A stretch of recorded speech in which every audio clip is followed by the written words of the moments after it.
Yes, we are. Looks good. Okay, good. Well, again, welcome everybody.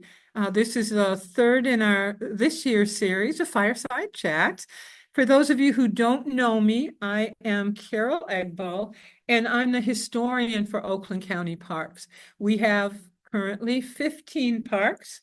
You can see they're spread all the way across Oakland County. So for most purposes, I serve also as the historian for Oakland County, for the county itself. So I do a lot of work with communities, historical societies, even people who want to know something about the historic house that they live in. Now, what's my job though with these 15 pieces of land? Well, it's essentially the history of the land from indigenous times up to the present. So there's a lot of land, a lot of history. So tonight, I really want to talk to you about one of the topics that for me has been most challenging, but most important, and that's Indigenous history in Oakland County. And I want to start with this. I am not an expert. I want to disclaimer from the beginning. I'm not an expert. I'm very much a learner. Um, and there's some reasons. This is my brain, my Egbo historian brain, which has a gap. All right. It has a gap there, and it's beginning to fill, but it's a gap when it comes to Indigenous history and culture. And I bet a lot of you share my gap. For example, how did that gap get there? Well, we all studied Jamestown. Those 100 guys who came on the ship and then built a fort, we all learned about that. But we probably, if you're like me, we didn't learn anything about the Powhatan Confederacy.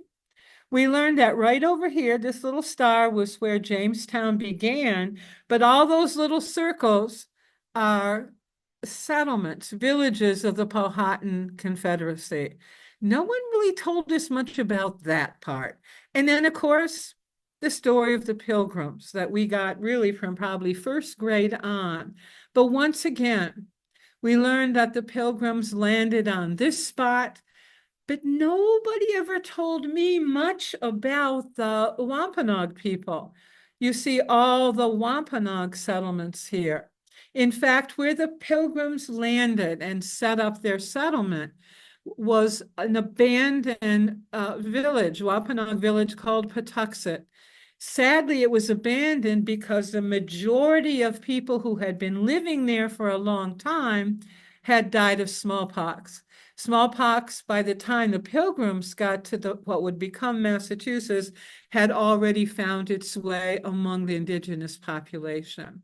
So we have these kind of gaps in history where we kind of got a one-sided view.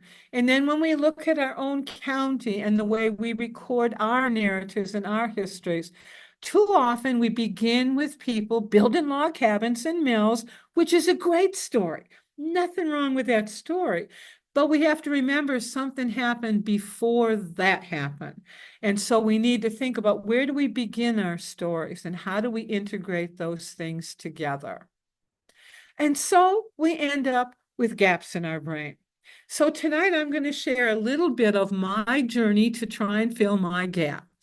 It really began for me in seriousness in 2016. I was asked to help on a project which eventually became known as Ancestors, Archaeology, and the Anishinaabeg. It was called the M231 project. It was a project of the Michigan Department of Transportation. It was a 2-year archaeological project.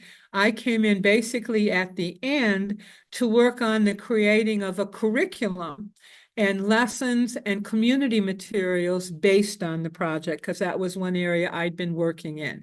Now, why was Michigan Department of Transportation doing archaeology? Well, they wanted to build a new road, 231. It was to cross the Grand River right in this area. If you've ever been to Grand Haven in the summer, there's a drawbridge there, and people line up forever. So MDOT wanted to alleviate some of that traffic with a new bridge. Now, in the old days, they'd have just put that bridge in. but things have changed beginning in the late 1960s and then onward. And when a project is using federal money in particular, you have to look at the area where it's going to be built and do a cultural resources survey. And this particular bridge was coming right through here. And if you notice, all of those squares are potential archaeological sites of Indigenous history and culture. So that required MDOT to do an initial excavation, and then that led to further survey and an extensive 2-year archaeology project. Now, it doesn't stop the bridge, but what it does is save things that that bridge would have destroyed and disturbed. So that was what the project was about, and it brought together people from 10 of our 12 tribal nations in Michigan. There were tribal leaders, educators, cultural specialists, and then I came in as someone who'd been working at the state level in curriculum design. But I got to tell you, it was me who learned something. In fact, I learned an incredible amount from this group. I learned about wild rice, which I just thought was something you bought in the Upper Peninsula in a little gift shop. I learned all about the importance of wild rice. I learned about food caches. There were 300 of them discovered during this project, where Indigenous people would line a pit with bark or pine or cedar, and then would store food in it. I learned about the evolution of Indigenous pottery, how it was made and what it was used for.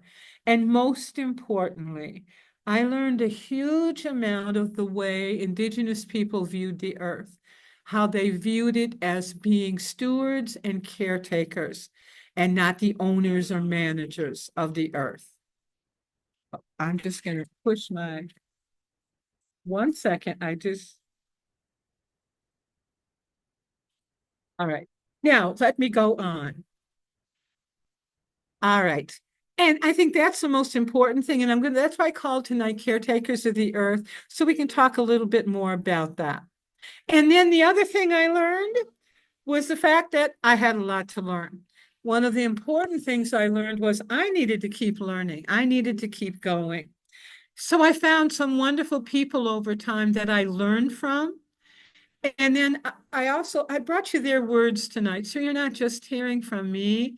And then I'm going to share some of the resources I found and some of the things I learned along the way. So how do we begin? We begin at the beginning. This is Anishinaabe. We might call it the Great Lakes region, but traditionally it's Anishinaabe or the land of the Anishinaabe. Now, the Anishinaabe, and I will warn you, you will see this spelled in different ways. Sometimes it will end with an N-A-A-B-E, sometimes even a B-E-G instead of B-E-K, depending on the dialect of Anishinaabe-Moan, the language of the Anishinaabe, whichever dialect you're seeing. But the Anishinaabe belong to a much larger group of what we call Algonquin speakers. This is a linguistic group. And you know that people who are linguistically connected tend to be culturally connected. It's a very large group. You can see here, just before non-Indigenous people will get to North America, you'll see that the Algonquin speakers were spread out in many, many areas of North America. And these people, again, are linguistically connected. You're probably familiar with some who are also Algonquin speakers.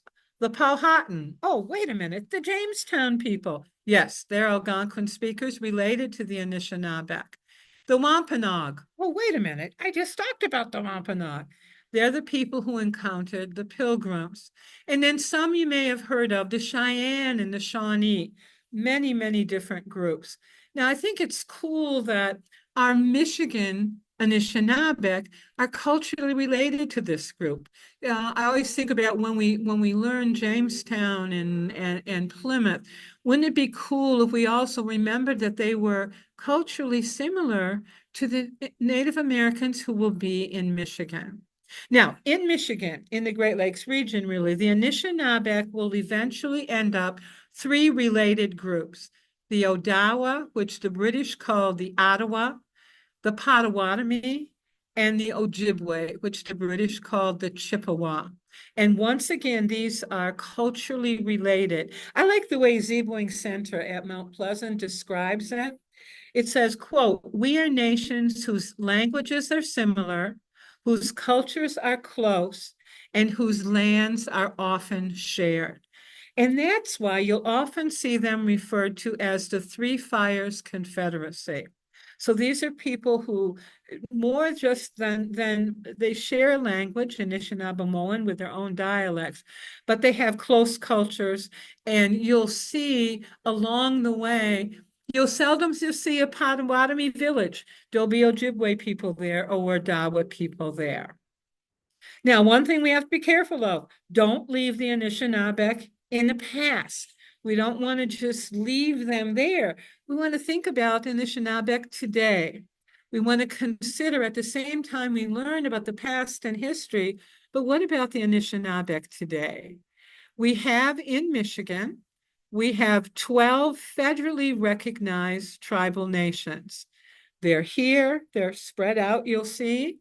All of them have their own flag. These are sovereign nations. So they have their own flags. They have their own governments. They have governments with three branches: executive branches, tribal leaders. They have their own tribal court system and their own tribal police forces. They have their own constitutions. You'll notice it's very similar to our US Constitution. So we want to think of them as sovereign nations. So right now, 12 little pieces of homeland. But wait a minute. At one time, it was all Anishinaabe homeland, all of Michigan. So how did this get to 12 little pieces? Well, it started in 1795 with the Treaty of Greenville. And then watch what's going to happen in less than 50 years.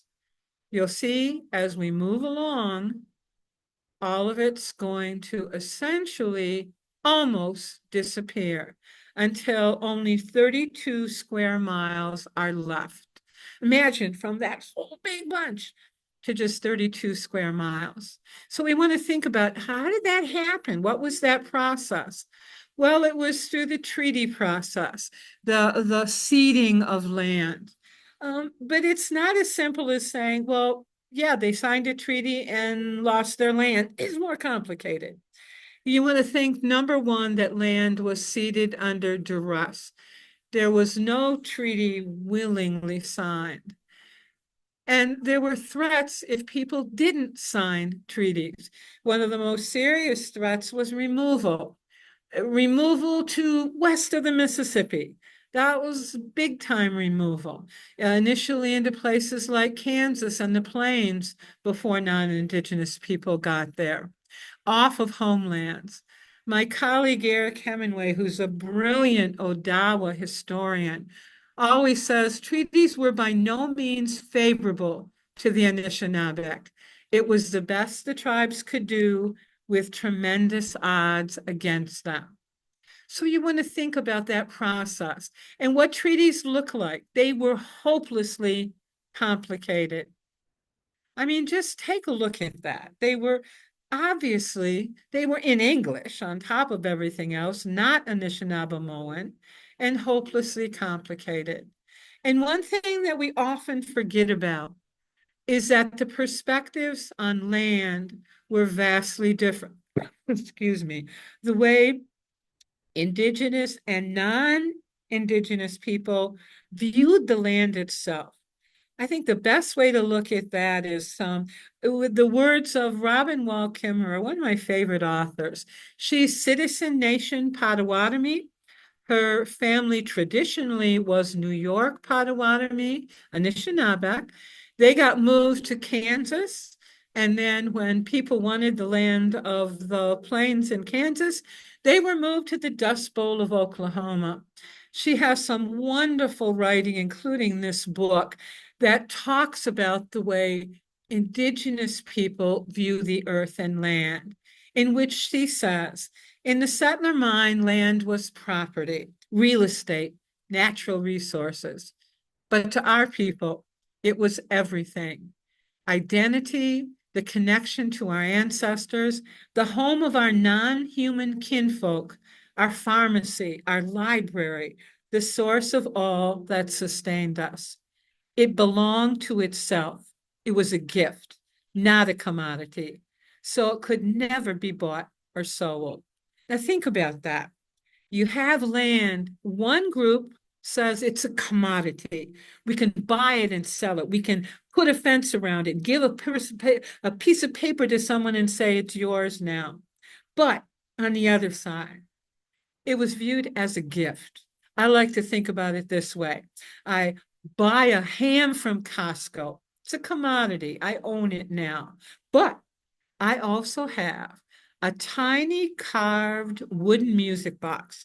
My father gave this to me when I was about 10 years old. If you open it up, it plays the Blue Danube. And the reason is my grandparents, who were from Croatia, lived very near the Danube River.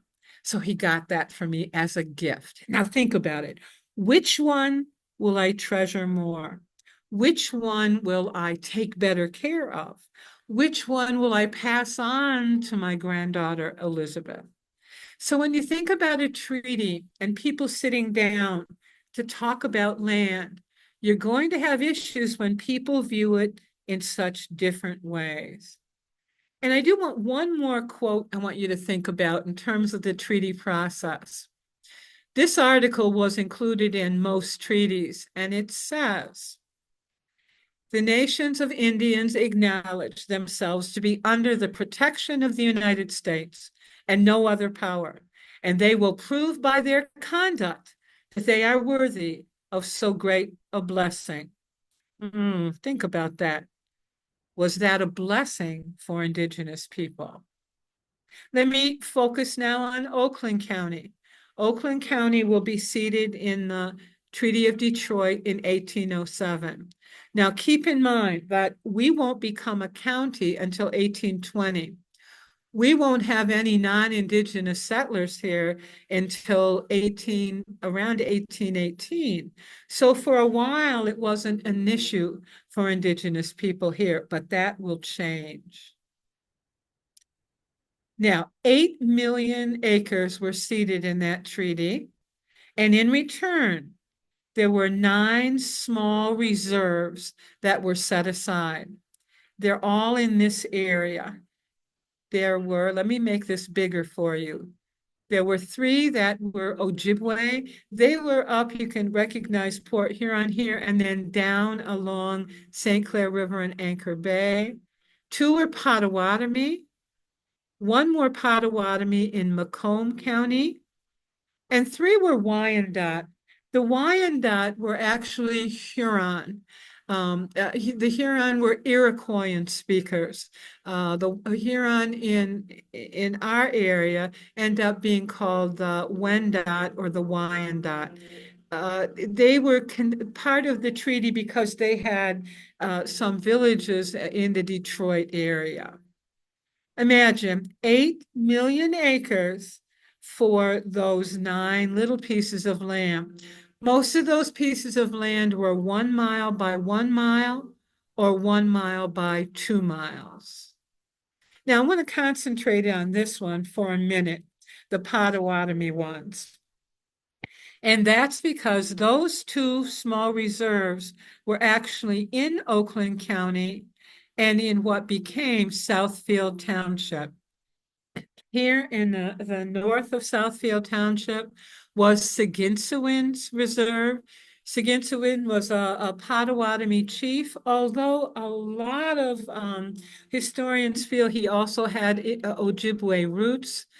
He'd had a village there for a long time. The Potawatomi had been in that area for hundreds of years. That was one reserve.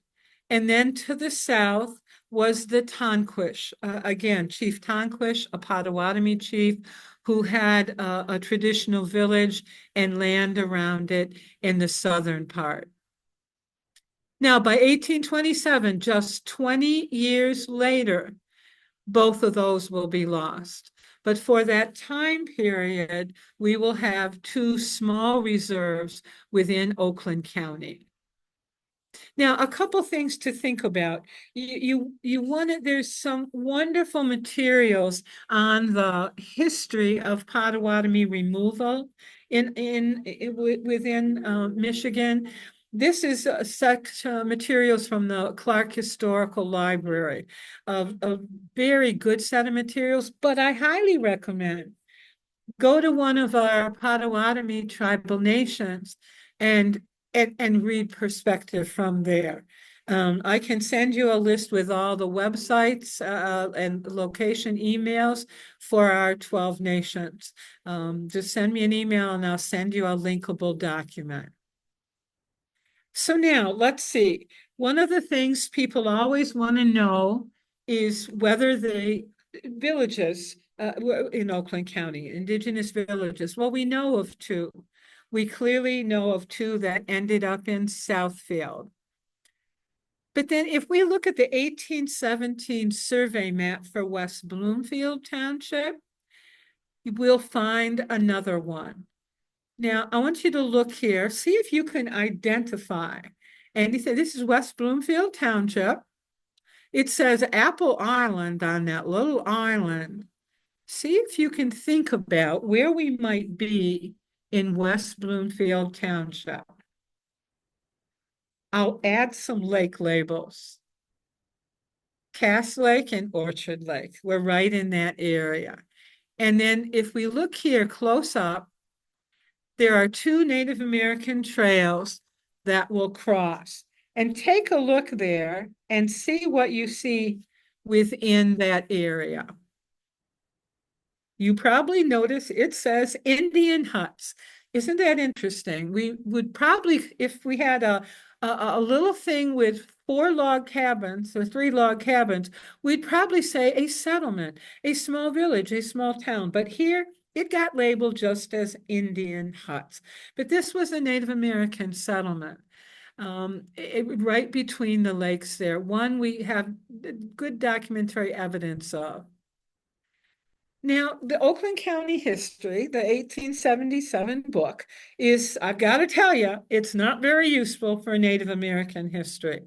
But this is one of the few cases where it actually mentioned something. And it does say there, they planted corn, beans, potatoes, and other vegetables until the time when the lands were sold by the government. This is one of the few cases where in that book it actually mentions a Native American village. How do we know it was a village? Well, people were planting, they were farming. That means you were sedentary. You, at least for part of the year, you were in that one spot at a time. So then we can place for villages, 2 in Southfield. We can place one up here in West Bloomfield.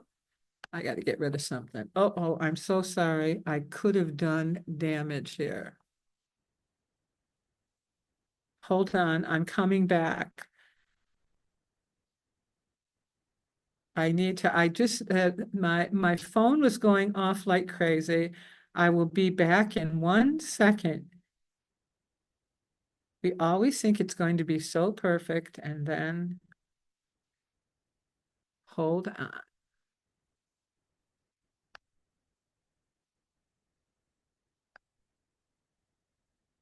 Okay.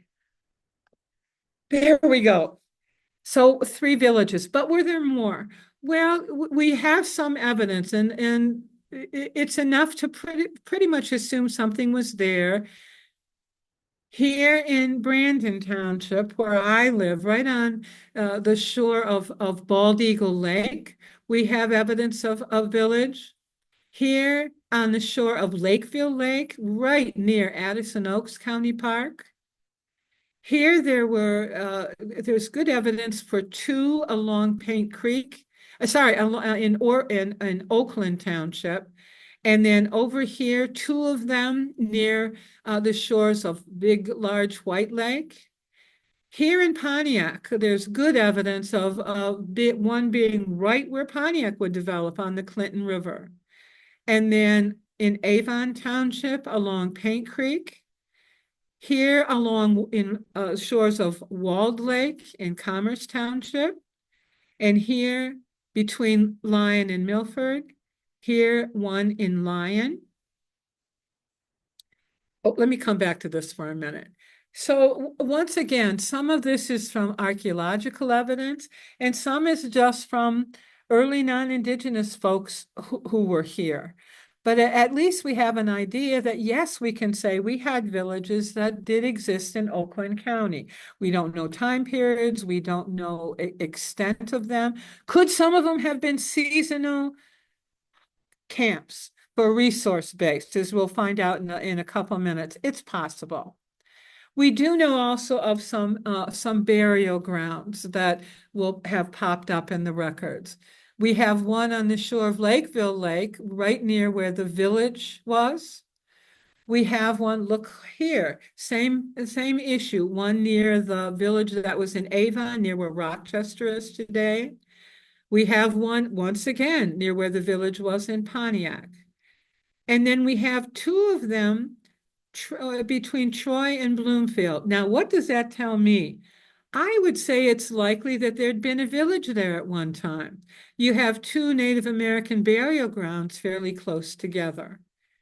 Over here, near Walled Lake, and then here, one kind of by itself in Farmington that honestly we don't know much about. And then one in Novi near the south. Oh, let me come back here. Now, some of these more recent ones were discovered during construction projects. Some of them early on were just discovered when farmers were locating in the area.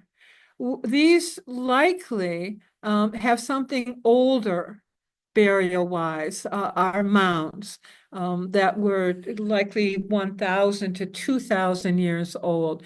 Burial mounds look like this. This is one that still exists in Cuyahoga National Park in Ohio.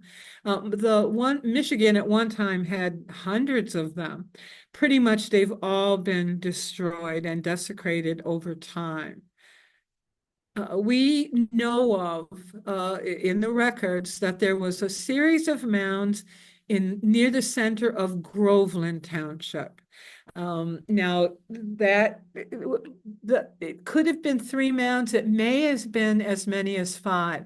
That's the largest accumulation of mounds that were ever reported in Oakland County. There was one on what became the Clark Farm in Orion Township, and there were reported to be 2 sections of mounds in Waterford Township. We know very little about these. We just know that if you look at early records and some other pieces of information that they were there. But let me show you what happened with mounds. There were several of them along the Detroit River area. You see 5 of them listed right here. Sorry, 6 of them here. One of them was called the Karstens Mound. John Karstens came from Germany to the Detroit area, and he opened a traditional German beer garden. And it included a big courtyard in the area where people played games and recreation facilities. He wanted to build a shooting range. Why you'd want a shooting range near your beer garden, I don't know. But he decided to dig in the side of the hill and level it out in order to create his beer garden. But what he was digging in was a Native American and Indigenous mound. So what he decided to do after leveling it was to take the human remains, the skeletal remains, and the grave goods that he found, including some ceramics, a couple of almost complete ceramic pieces of pots, and other objects, and display them in his beer garden. So think about that. Imagine somebody taking your great-great-grandmother's remains and putting them on display on a table in a beer garden. And sadly, that's what happened to lots of Native American remains. Here's a mound from 1909 in the Cadillac area at Kenwood Park. You can see people here posing on the mound. And the newspaper article I found said it was also, the mound was a very popular picnic spot.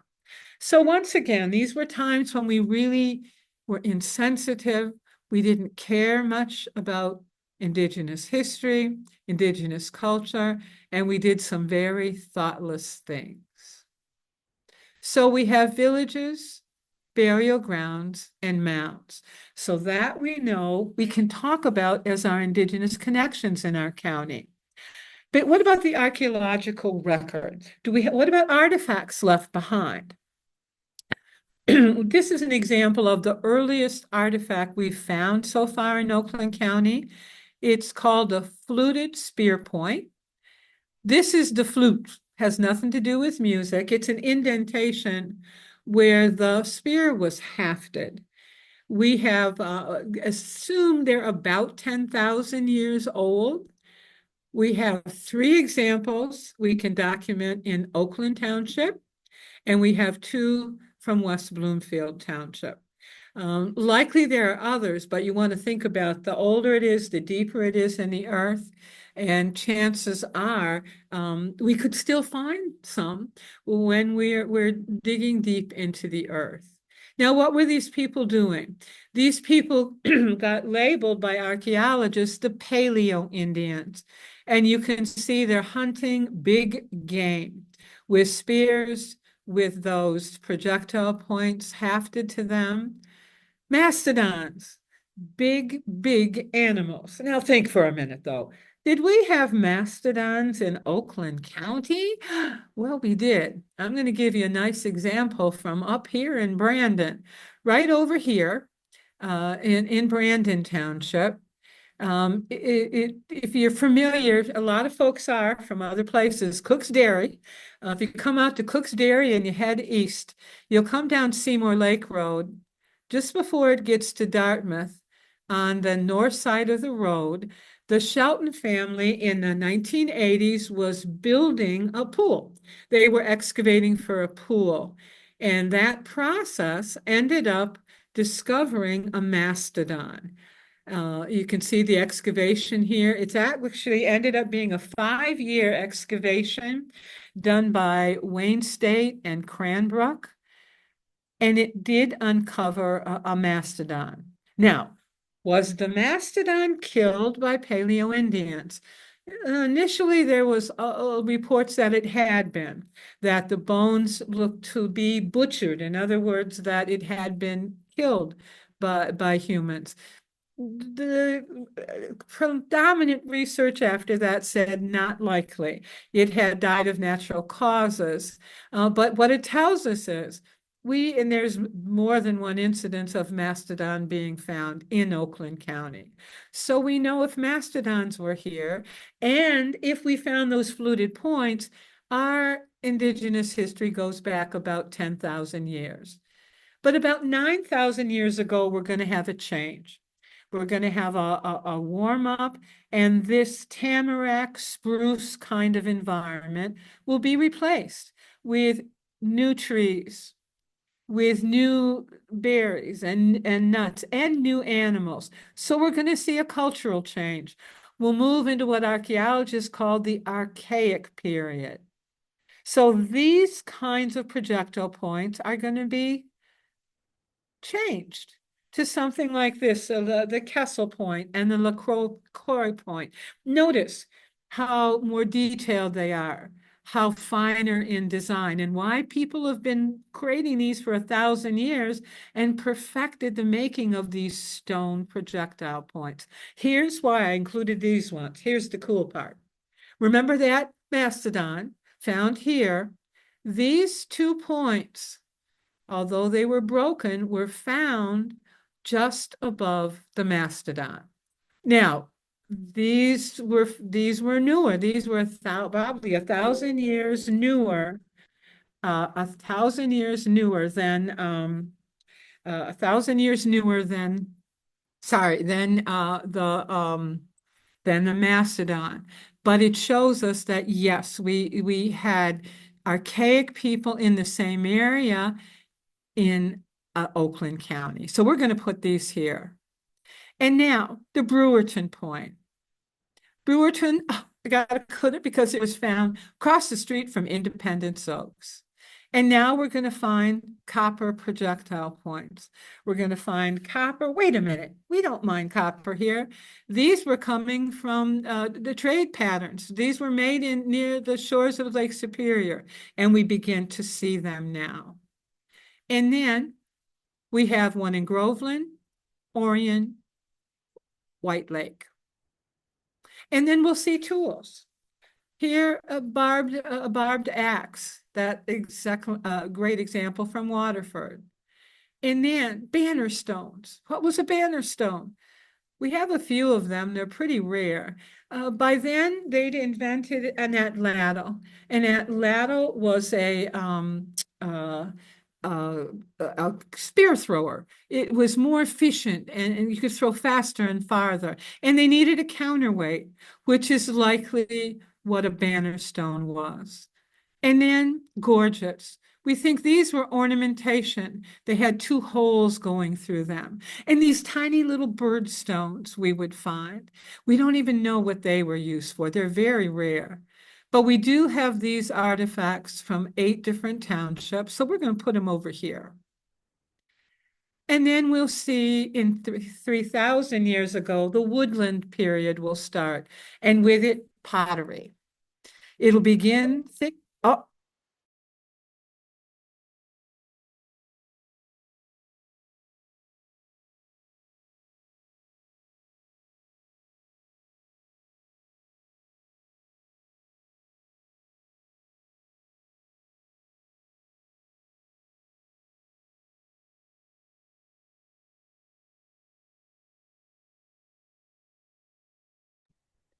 Carol should be back in a second.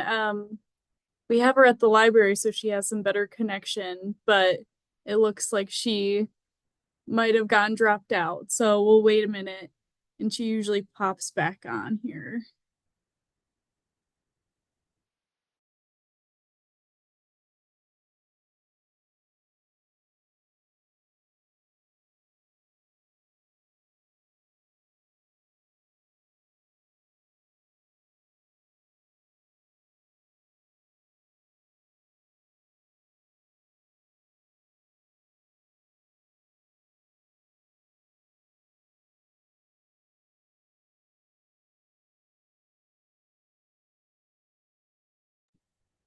In the meantime, I'll drop Carol's email in the chat. So if anybody wants to reach out to her with any questions or anything, I know she loves to hear from people.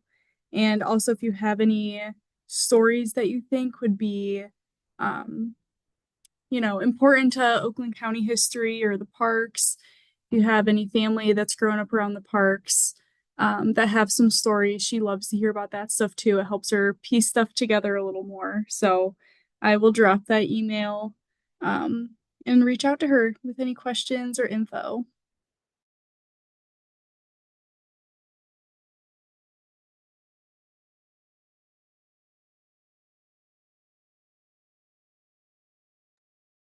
How loud do you think Carol is swearing right now? I know we moved her out to the library just so she would have better signal, and I guess that didn't work either. Maybe Brandon Township has some reworking to do. Apparently. Somebody get the Oh, IT department. she just texted me that they lost power, but she'll be Oh, right back. So I think power must have cut out at the library. Thanks for hanging in there, guys. She should be sure.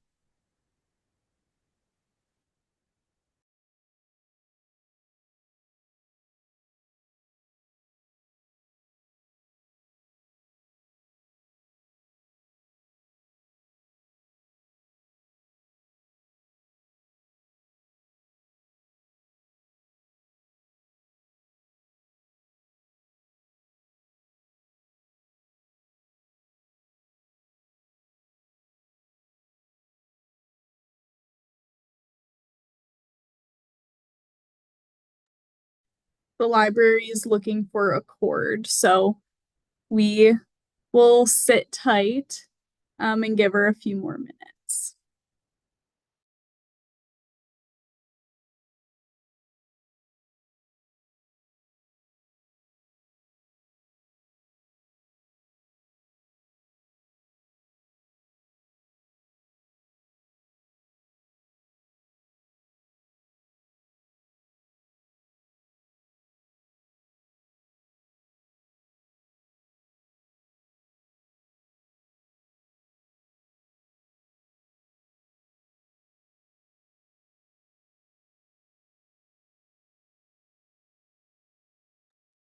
Also, while she's gone, well, we have the rest of the Fireside Chat series, of course. That flyer has all the dates through 2025 in it.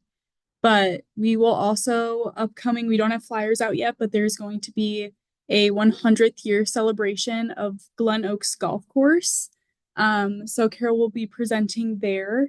And then there's going to be some dates and details to come for that. And then we also, let's see, next, not this December, but December of 2025, we'll be having Holly History and Harmony out at Addison Oaks, which is one of Carol's amazing presentations.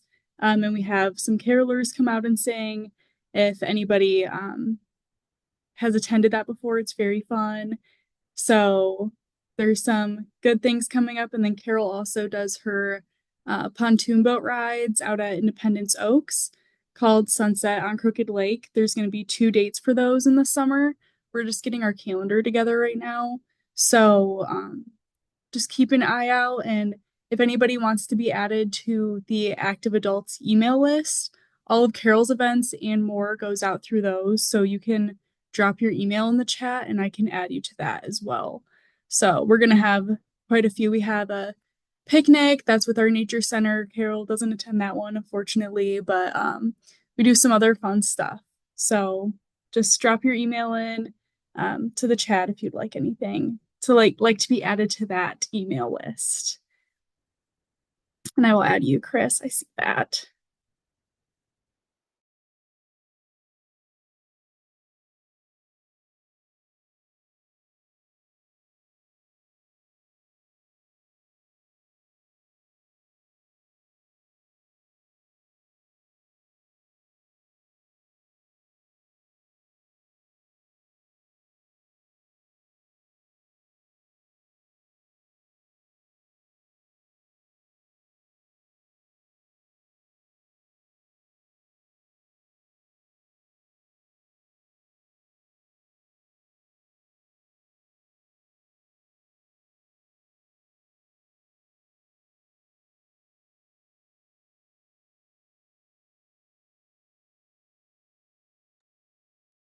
Carol is rejoining right now. So she'll just have to get the presentation booted up and then we will hopefully be good to go.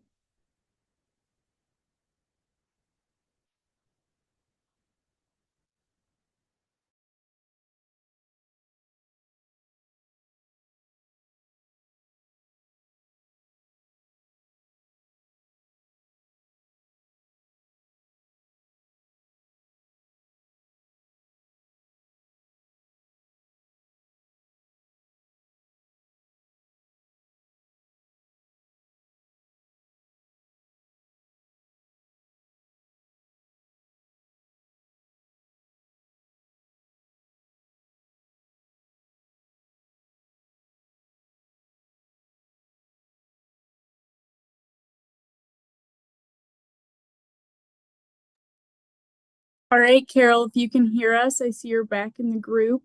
I just made you co-host so you can screen share whenever you'd like.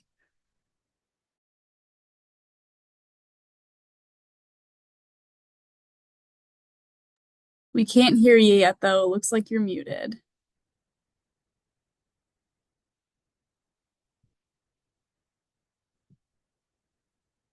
Okay, can you hear me now, Anna? Yes, we can. Okay, now let me get. Can you see a piece of pottery? Yes, we can. Okay, sorry, folks. I swear to all of you tonight, I will never go without my power cord again. I thought I had 8 hours charge. Here we go.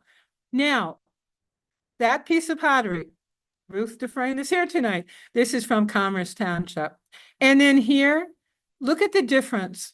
By the time we move further in time with the woodland era, look how different, how much thinner it is, how much more decorative. Now, those pieces we have found in Avon and Troy and Farmington. Here's another cool thing, though. Even more important than the pottery is the idea of having farming. Now we're going to see the beginnings of agriculture. And when you think about that, that's connected to villages.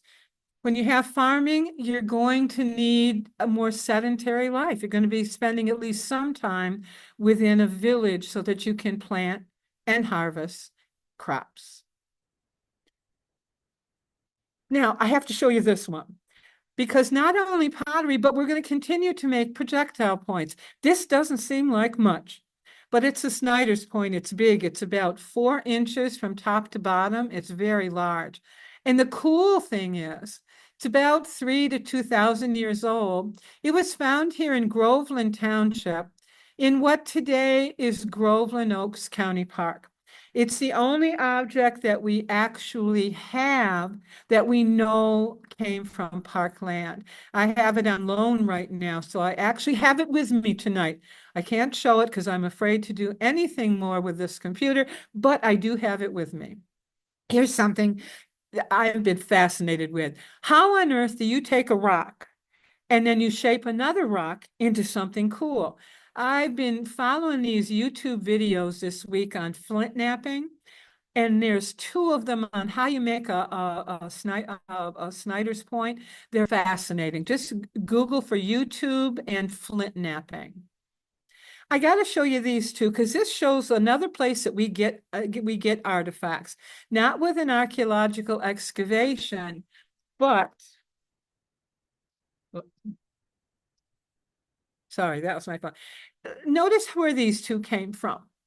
In the 1930s, my brother worked on a Groveland Township farm. The arrowheads were plowed up by a farmer, and he gave them to Ora, my brother, who was about 15 at the time. There were many other arrowheads there, that he found, but he gave us just 2. This is another way that people got arrowheads. They found them and they kept them. This is Ron Sutton, lived to his 90s, and he's very active in the historical society here, and his family still has these 2 little arrowheads, except look at them, they're not arrowheads. This is likely a spear point or a knife point. And this is a drill. But people commonly just labeled everything like that arrowheads. But it's a reminder that we have way more stuff than we know about. So we want to think about, besides putting these here, what about private collections? Peter Shoemaker had one. Here's his homestead. It was on the eastern part of Addison Oaks County Park. He had a big collection. The family can't quite find it now, but he had, every time he plowed, it said he found projectile points. So we know of one here in Brandon. We know of one in Addison. We know of one in Rose. We know of one in White Lake. We know of one in Royal Oak. And we know of one in Independence. And likely every township had at least one collection at one time. So we've got quite an artifact record. I think we have more. Here's why. It's difficult to tell whether something is just a plain old rock or a stone tool. Take a look at this one. What do you think? Did humans modify it in any way? I would look at this and just say it's an old rock, except it's not. It's the bottom part of a prehistoric hole. How about this one? Has it been modified? Was it made into something? In this case, no. It's river rock from Lowe's, and I bought a bag of it from a little frog pond in my backyard. How about this? Is this just a rock or is it a piece of pottery? Well, That happens to be a piece of pottery. But you can see how over time we could have missed a lot of things. Here's another thing we miss. We've been looking at things that are made of stone or clay. But what about things that were made of wood or bark or fibers or furs?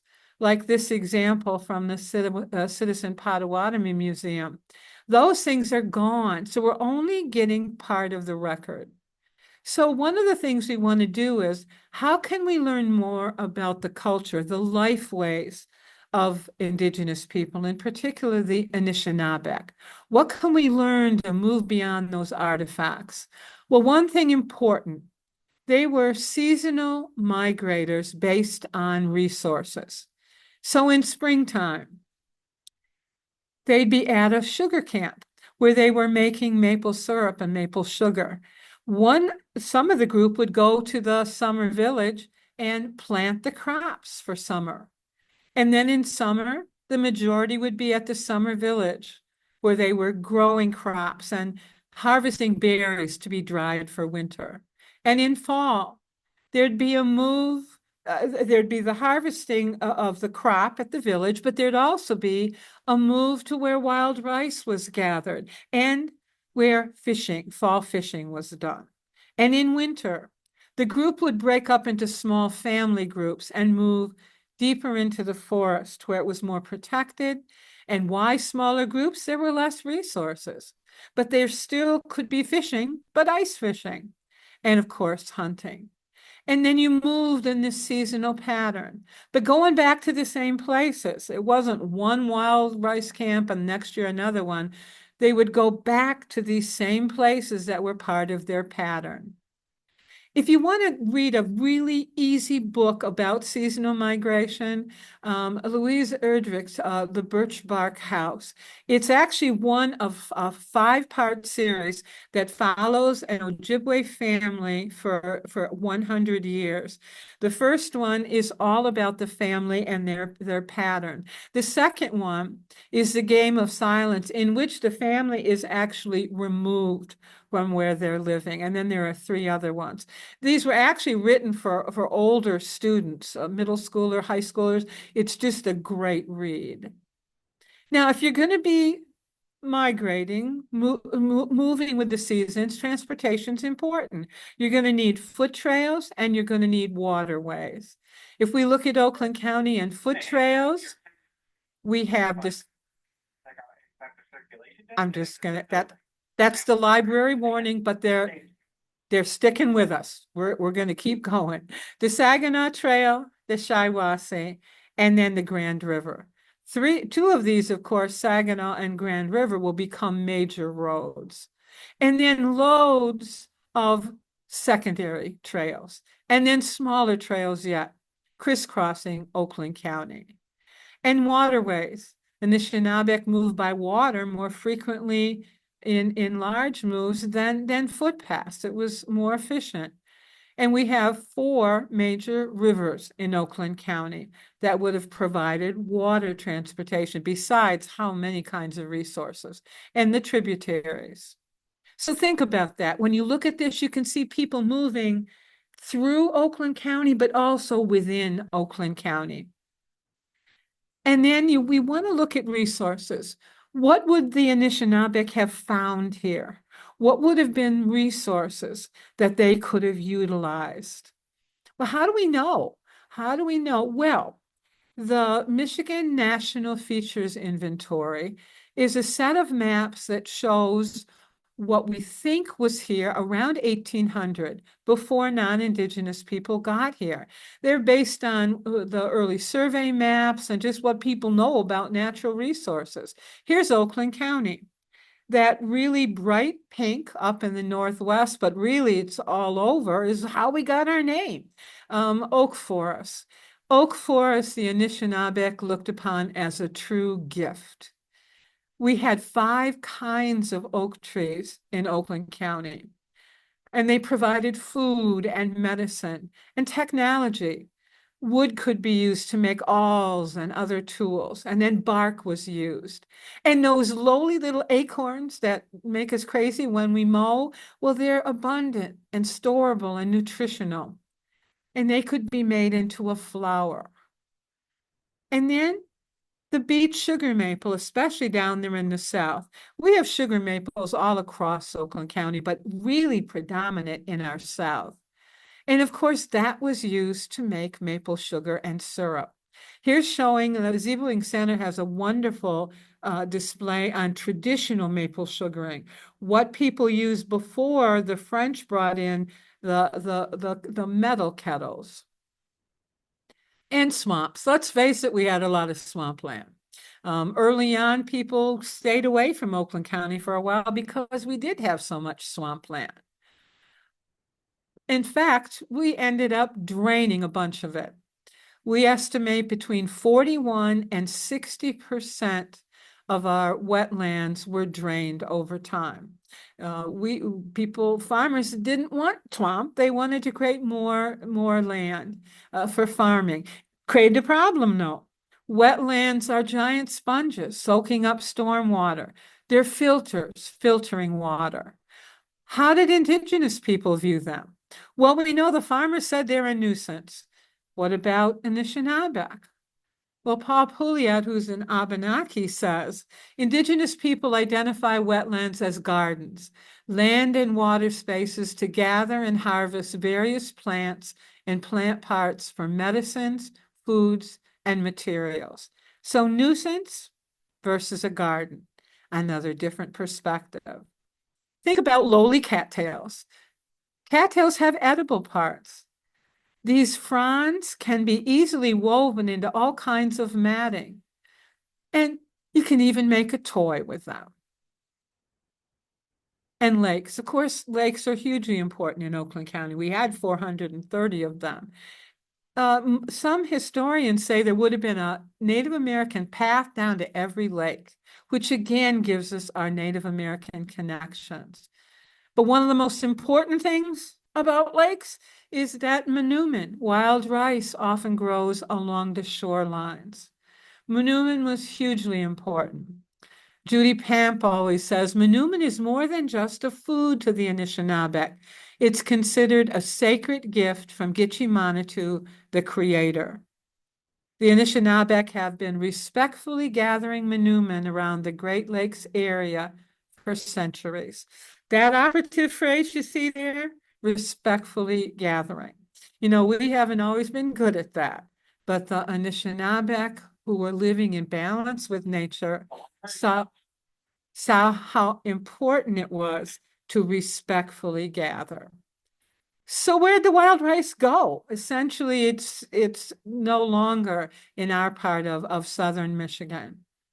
In fact, Roger Labine of Lake Superior, Chippewa says it's the poster child for a degraded species. And he talks about how logging and invasive plants and pollution and water sports essentially wiped it out. We do have two small areas of wild rice in Oakland County that thankfully are still here. One is at Rose Oaks County Park, and one is at Independence Oaks County Park. So you can bet that these are areas we are very carefully taking care of. So Indigenous connections, oh my goodness, yes. We have a lot of them. Some specific things, we don't have a lot of specifics, but we sure know our history begins with Indigenous history, with our artifact list, with our trails and our waterways and the resources that we had. So now our job is, how do we honor those connections? Well, one thing, we can work on filling our gaps. You're here tonight with me, helping fill in your gap, because I think if you're like me, you have a gap there. And how do we do that? Well, we could read a book. There's lots of wonderful books that we can learn from. We can visit a place like Zebulon Center at Mount Pleasant, wonderful museum. Guarantee you'll have an excellent experience there. And another important thing, when we tell our stories, when we talk about our communities and the log cabins and the mills we built, when we do that, always remember to talk about the fact that our human history, our roots in Oakland County go back much further to Indigenous people and their lifeways. And here's one of the most important things. If we truly want to honor our Indigenous connections and our Indigenous history, I think what we want to do is treat the earth the way the Anishinaabe has always treated it, as a little wooden music box and not a Costco hand. And when you think about it, Oakland County Parks, that's our mission. Our whole mission is to care for the natural environment and preserve land and open space for future generations, and to truly follow in the footsteps of the Anishinaabe and be true caretakers of the land. I'm going to give you one invitation, and then we can open it up for a couple quick questions or comments. We won't meet in December. In January, I'm going to do one called If Only a House Had a Birth Certificate. I'm going to talk about how you trace the history of a house, what resources are there, online, and some other ideas, and what Greek revival versus Italianate. It's going to be an interesting, I think you'll enjoy it. All right, I'm going to stop sharing. I am going to turn my video on. Okay. Huge apologies once again for I always have my power cord. Tonight, I was in a rush. It was snowing out here, and I didn't put it in my briefcase, and I swear to you, that won't happen again. Okay, comments or questions? My good colleagues here at Brandon say, don't worry, there's time. Oh, somebody must have a question. That was a lot of information, and then we had that terrible gap. Thank you, Ruth. Anybody else? Hi, Carol. It's Crystal. Hi, Crystal. How are you? I'm doing well. I'm sorry to have missed your two previous presentations. I always enjoy them as I did tonight's as well. Well, we're glad you're back tonight. Thank you. Regarding the burial mounds, if through development on the various areas of the county, we were to encounter a new burial mound that had not previously been identified, how would it be treated in terms of preserving what's there? What would be the typical step? Number one would be, the Native American Graves and Repatriation Act is now in effect. So number one would be to not tell anybody else, but to contact, my first choices are Eric Hemingway at Little Traverse Bay Band of Odawa, or Willie Johnson at Zebawing Center, and send them a picture and what you think it is, and then immediately to have them come down and usually offer a blessing and a prayer, and to see if indeed that was that. And then the process begins of repatriating any human remains. The Saginaw Chippewa has a special cemetery for that, and so does Cross Village. So that would be the first thing. And then there are places in Michigan, Fort Wayne's an example, where they actually have the area marked with a historic sign, so you know that one was there. The odds are not good anymore, just because in Oakland County, especially in the South, I don't know how one could have survived, and Libel in the North. But you can see, when you looked at that little hill, I could see myself walking by that and not even thinking that was a human construct.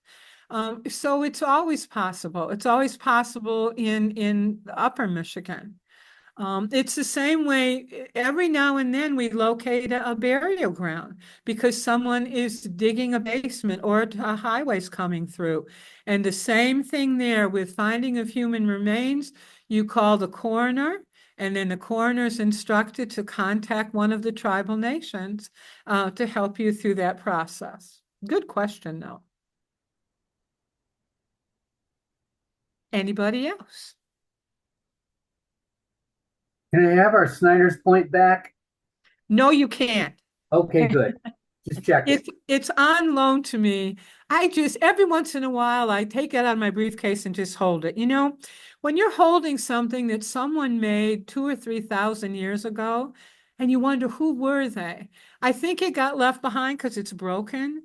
But it's just the most magical thing I have. And I've actually, on loan, bless Dave Decker's heart, I'm going to get it 3D printed so that when I teach archaeology in the summer at Addison Oaks and Groveland Oaks, I can let kids feel it, you know, and it'll feel just like this one. It won't be quite as heavy, but the new 3D printing's amazing. So that's the chance there. And I'll tell you, the Oakland History Center is working hard on their collections. They have a new collection that they're trying to figure on boards. They're trying to figure out what to do with. It's tricky because here's the thing I say. Most gorgets are found as grave goods. I don't think we should be having them. I wouldn't be having a gorget in my briefcase. I think and I know Dave is working on that. Are there things that have been donated to the Oakland History Center that we should be repatriating? It is an issue if we think someone found something as part of a burial. It's different with a broken projectile point. That got discarded. But with something like a birdstone, if someone were to find a birdstone, as rare as those are, I would be contacting a tribal nation and saying, what should we do with this? Right. That's our plan. Yes, good. I will assist. Cool. Anybody else? Carol, it's Hi, Carol. Crystal once again. I have another question. Okay.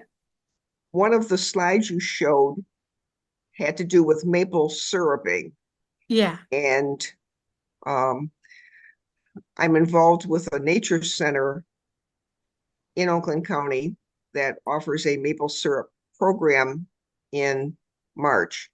If we wanted to include something about how Indigenous people process the sap, who would be the best person for us to reach out to gather some information, maybe have some posters made or some other kind of material for display when people come to our maple syrup festival in March? That is great. And Zebra Wing Center has a wonderful pamphlet on maple sugar making. I can send you a copy, but I'd rather you go right to them and talk with them about it. I will tell you that Oakland County Parks, we are in the midst of doing a new maple sugar program at Independence Oaks, and we are working on it right now. And it starts with Indigenous process of maple sugaring. And we are actually going to take our naturalist team up to Zebra Wing Center so we can learn up there. So we're super excited about that new project for 2025. And again, where is that center located? That's in Mount Pleasant. If you just go online, you give them a call, contact them there, ask to talk to Willie Johnson, good friend of mine. Tell him Caretakers told you to call him. Wonderful person. Yes. Thank you. Someone else has a question. Well, this is Chris from Taos. I just wanted to chime in about the Zebra Wing Center is absolutely amazing. It's a wonderful, wonderful experience. It's very every time I've been there, I've been the only one there, and it's just a wonderful. You can be there for hours, and I think what's fascinating is the 7 fires prophecies, and we are in this point in time, the 7th fire prophecy, where we have to decide if we're going to destroy the earth or save it. Yeah, you know, there's so much to learn up there. Such a great experience. Another small one, when you're in St. Ignace has a wonderful cultural center there. It's smaller, but the displays are beautifully done. But definitely, because we're not that far from Zebra Wing. Anybody else? It's an easy drive. It's an easy drive. And should you be inclined, the casino, of course, Soaring Eagle is right there. And believe it or not, their displays are amazing. If you've ever been up there, you may not have stopped to look in the showcases and everything. The displays are absolutely amazing in the casino itself. Not that I frequent that place, but I have been up there when I've been to Zeeboing.